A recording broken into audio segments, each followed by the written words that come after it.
ગુજરાત બાર councillor દ્વારા સમગ્ર રાજ્યમાં વકીલ મંડળની ચૂંટણી યોજવામાં આવી હતી, જેમાં જૂનાગઢ જિલ્લાના કેશોદ બાર એસોસિએશન 2024-25 ચૂંટણીનું પરિણામ જાહેર કરવામાં આવ્યું છે, જેમાં પ્રમુખ પદ માટે સુરજભાઈ ચાવડા સતત ચોથી વખત વિજેતા જાહેર થયા છે। કેશોદ બાર એસોસિએશનમાં 87 સભ્યો મતદાન માટે હકદાર હતા કે જે પૈકી 83 સભ્યોએ મતદાન કર્યું હતું, જેમાં સુરજભાઈ ચાવડાને 60 જ્યારે સામે પક્ષે 23 મત મળ્યા હતા, જે અંતર્ગત પ્રમુખ પદ માટે સુરજભાઈ ચાવડાને વિજેતા જાહેર કરવામાં આવ્યા હતા। પ્રમુખ પદ માટે સુરજભાઈ ચાવડા સતત ચોથી વખત વિજેતા જાહેર થયા છે। કેશોદ બાર એસોસિએશન મંડળ દ્વારા ચૂંટાયેલા તમામ સભ્યોને શુભેચ્છા પાઠવવામાં આવી હતી।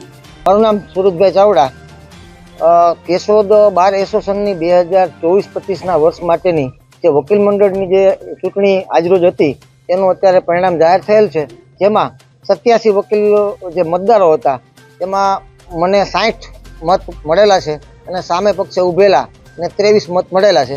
એટલે તમામ જુનિયર વકીલ મિત્રોએ મને ફરી વખત પ્રમુખ તરીકે વિજેતા જાહેર કરવા મને સંપૂર્ણપણે મત આપેલા છે અને મને જંગી મતથી વિજેતા જાહેર કરેલ છે। તે બદલ હું તમામ જુનિયર વકીલ મિત્રોનો આભાર વ્યક્ત કરું છું। ભાઈ ગોવિંદભાઈ ધુડા, ચૂંટણી કમિશનર બાર એસોસિએશન કેશોદ।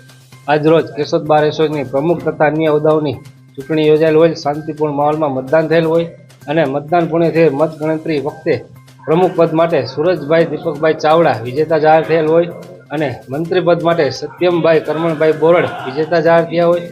ઉપપ્રમુખ માટે મક્કા આશીષ સમજુભાઈ તથા ગૌતમભાઈ દેવરાજભાઈ ચાવડા તથા સહમંત્રીના પદ માટે રાણીકા અમિતભાઈ ચંદુભાઈ વિજેતા જાહેર થયા હોય અને અગાઉ ખજાનચીના પદ માટે ધર્મેશભાઈ પરમાર બિનહરીફ જાહેર થયા હોય અને લેડીઝ રિપ્રેઝેન્ટેટિવના હોદ્દા માટે જિજ્ઞાસાબેન બરડા પણ બિનહરીફ વિજેતા જાહેર થયેલ હોય।